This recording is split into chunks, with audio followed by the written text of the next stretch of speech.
Okay, my message today, I retitled Suwan. So I don't know what you put it. Yeah, we're still talking about manifesting the miracle, but I want to open with the miracle. And my question for you is, are your bags packed? Say that to your neighbor. Are your bags packed? Turn and say it to somebody else. Are your bags packed? My thesis for you today is that you can have whatever life that you choose. Whatever life that you choose. And I'm going to open with a story. Some of you may have heard the story before. It's told by one of my heroes. I won't try to do her accent because even though I'm from the South and we're both from Houston, it won't land the same. But the great Reverend Edwene Gaines. Yes. Yeah. Y'all know about her. Okay. So this is the story. She writes, back in the mid 80s, it was all over the news that Halley's Comet, which only came over the earth every 70 or so years, was soon going to appear in the sky, and I was fascinated by the notion. I was enthralled by the idea of seeing the comet, and since the newspapers reported that the best possible view of Halley's Comet was going to be in the South Pacific, I decided that I wanted to go to that part of the world. Unfortunately, I didn't know how I was going to manage it because I didn't have the money. But I knew that how was none of my business. How many of you know how is none of your business? Okay, good. I'm in the right room. All right. I just had to ask for some assistance. One night I went into prayer. I said, now look, God, you know that I really want to go to the South Pacific to see Halley's Comet, and you know that I don't have the money. But I'm not worried because I know you have everything handled. However, if there is anything that you want me to do to help make it happen, please let me know. Please send me a divine idea. Well, the next morning I woke up with a divine idea. I called a cruise company and said, I want to have a success seminar at sea where I take a group of people on a cruise to the South Pacific to see Halley's Comet. I would like you to have an astronomer on board with a telescope on the upper deck so that every evening we can look at the sky. And I think that if I sell enough places, I should get mine for free. How many berths would I need to sell in order to get a free one for myself? 18, said the man at the cruise company, and if you can manage to do that, I'll put you in first class. So I put together a brochure for my success seminar at sea and started to announce at my workshops that I was going to take this wonderful trip and that I would love for others to come with me. We would start by flying to Tahiti and spending 2 nights in a luxury hotel. Then we would board a French ship and spend 7 nights in the South Pacific. Then it was back to the Tahitian luxury hotel. The total cost was going to be $3,000. And if a person wanted to come along, I needed a deposit of $1,000 to hold a space. Well, one day I was giving a workshop at a little church in the Midwest. After I talked about the trip, a little white-haired woman named Mildred came up to me, handed me a folded check, and said, I'm going on that cruise with you. Here's my deposit. Wonderful, I said. We're going to have a great time, and I set the check aside. Later that day, I looked at it to make sure she'd included a telephone number so that I could contact her. But when I looked at the check, I saw that it wasn't made out for $1,000. It was made out for $10. Maybe I wasn't clear, I thought. I went and found Mildred. Please forgive me, I told her. I don't think I communicated very clearly. In order to hold your space, I need a deposit of $1,000. Oh, I heard you, honey, Mildred said. I don't have $1,000 right now, but I'm going on that cruise, so keep my check. Well, I didn't want to rain on her parade, so I let it drop. Well, over the next few weeks, small checks from Mildred started drifting in. One came in for $3.95. 2 or 3 days later, I got one for $4.50.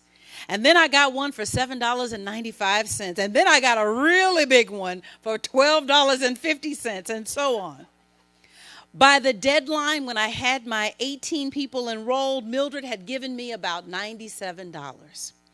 I really prayed about calling her because I wanted to break it to her very gently that she wouldn't be coming on the cruise. I wanted to make sure she was empowered and not diminished by the experience.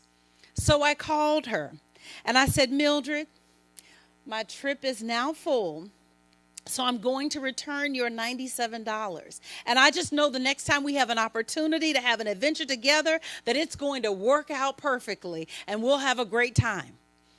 Oh, no, you don't, said Mildred. You keep my deposit. I'm going on that cruise. Well, at this point, I didn't know what I was dealing with.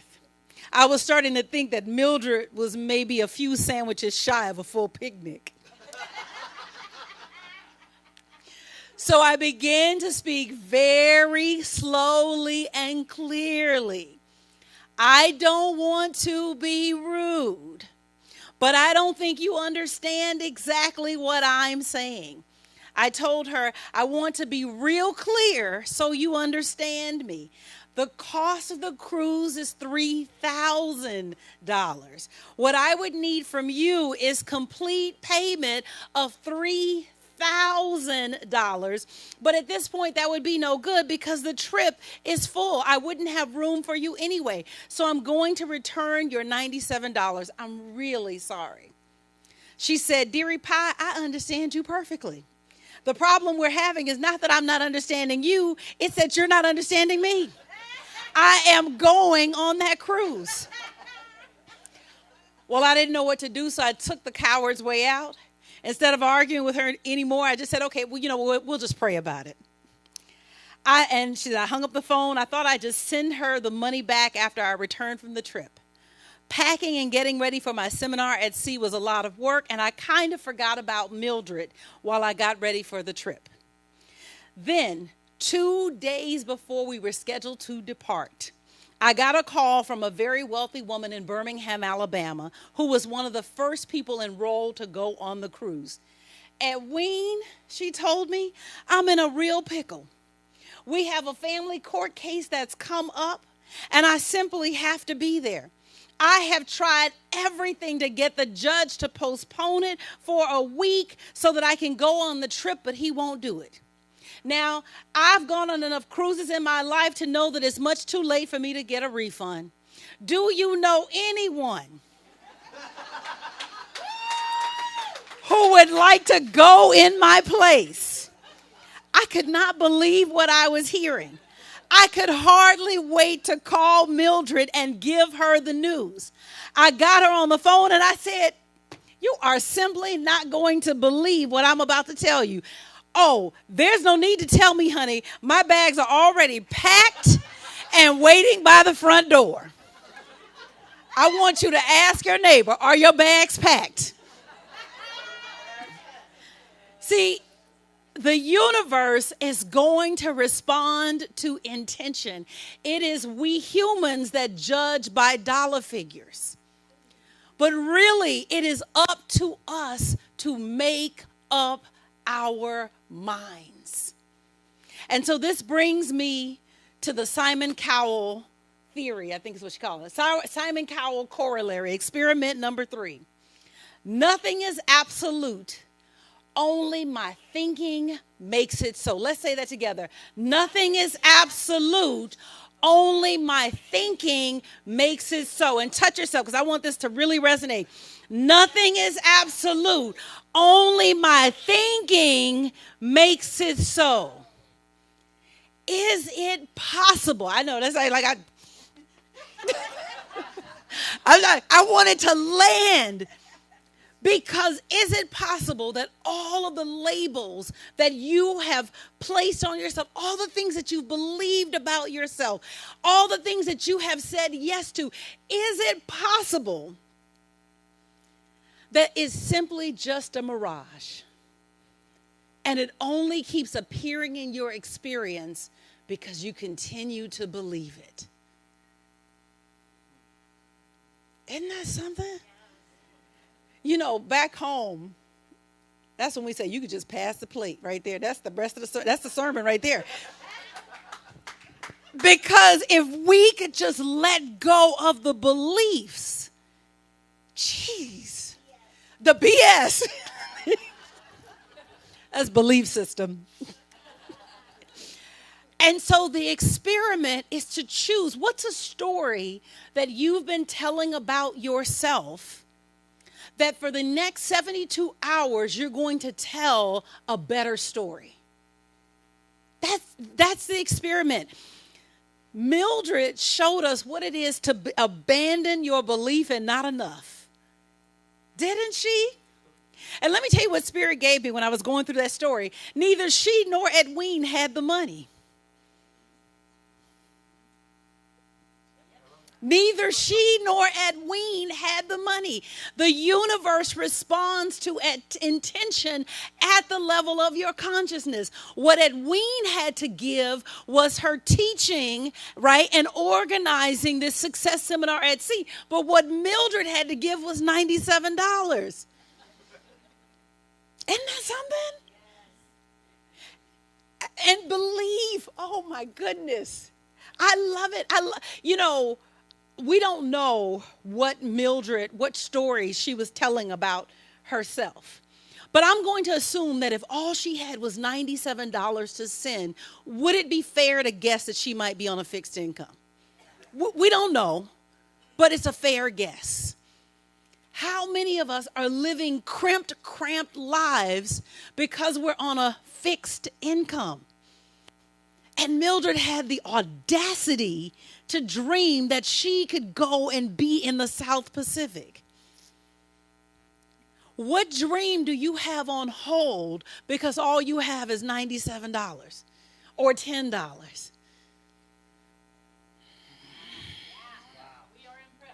Yes. Yes. Don't let your lived reality become your identity. Identity, yes. But don't let your lived reality become your identity. Because just because this is your lived reality, because you're going through a tight financial experience or a tough health experience, don't let it become your identity. Dare to believe and then reach with all you've got. See, that's the lesson that Mildred gives us. What do you have to reach with? This week I got $3.50 to reach with. Here you go, universe. Make it so. This week I got $12.50. Here you go, universe. Make it so.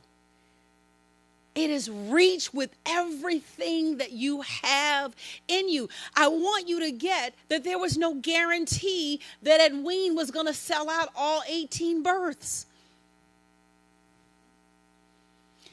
Courage is the willingness to begin with no guarantee that it's going to work out for you. You don't know that it's going to work out. She didn't have any guarantee. Both she and Mildred were working with the belief.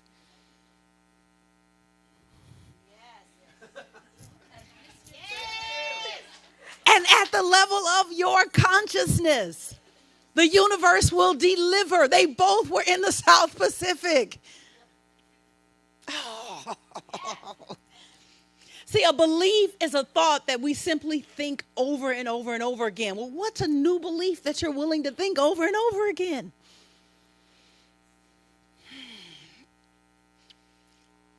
Experiment number 4. The I'm loving and I know it corollary. There is no them, it's only us.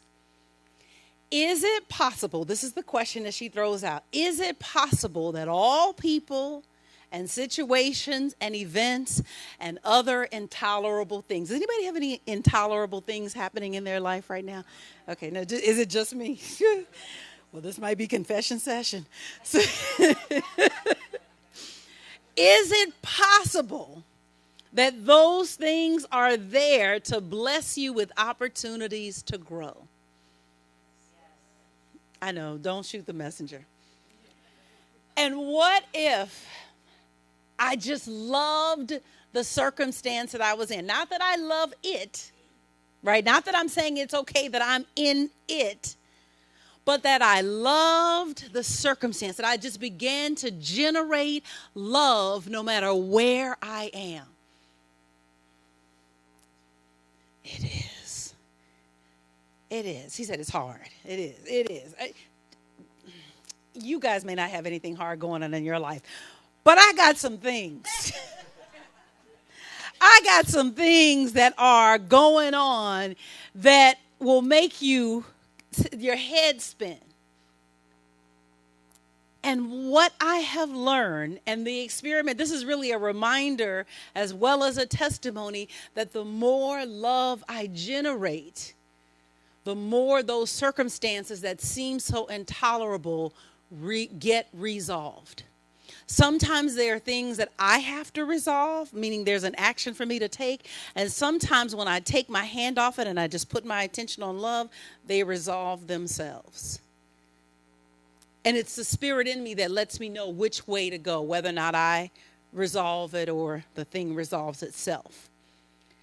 And so the experiment is to actively look for things to appreciate about your enemy. I know you guys don't have any enemies, but pretend like you do. Pretend like you have an enemy and just find things to appreciate about it may not be a person, but it might be a circumstance that feels like an enemy.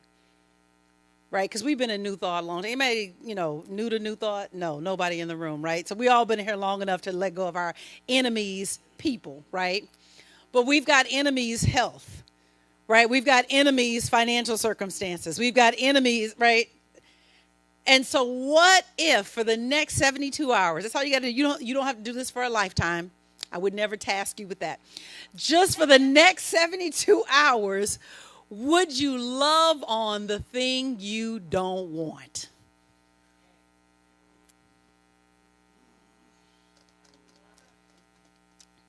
And so what could that look like?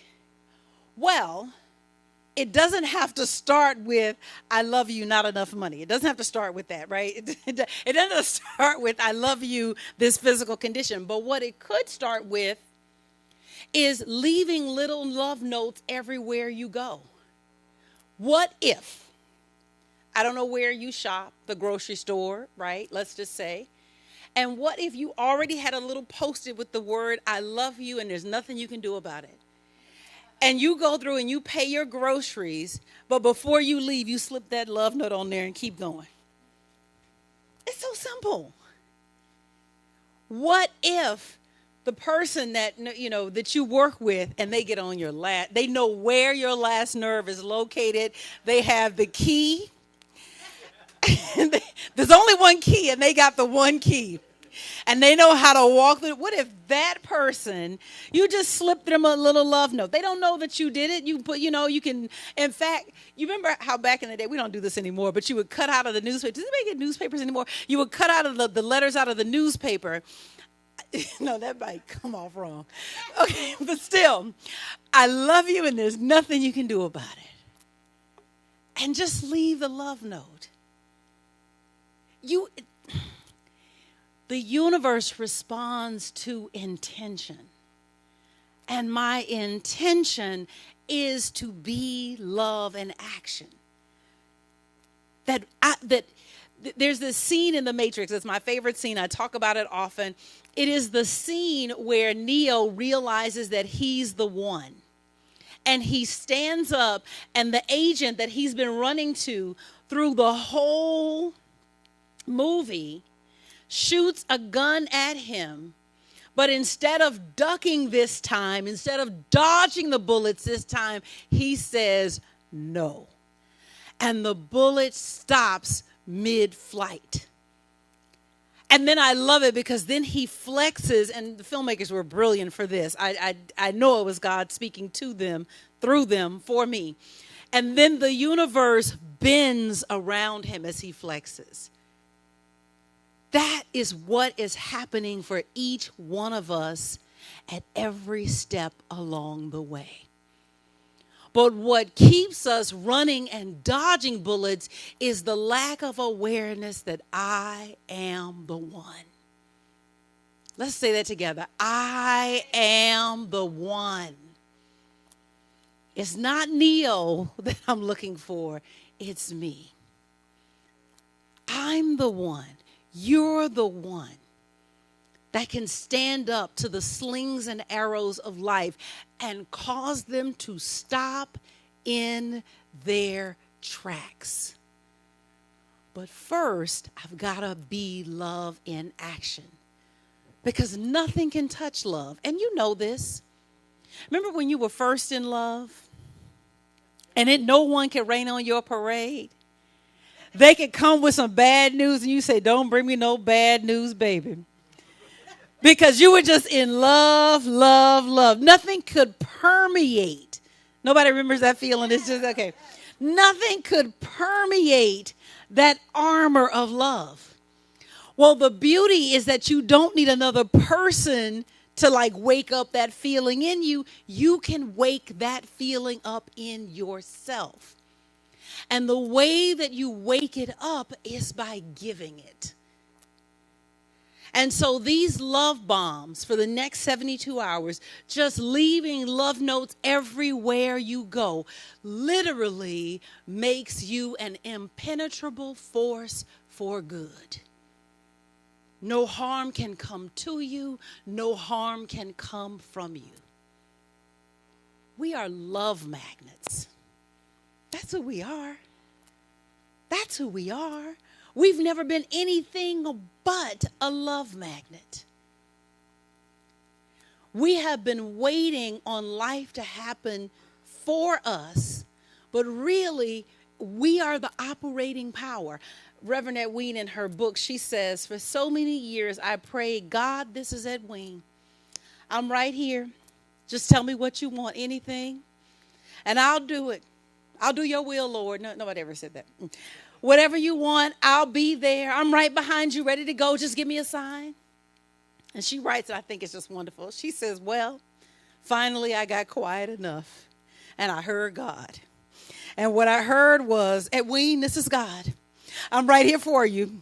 Just tell me what you want, anything, and I'll do it. Whatever you want, I'll be there.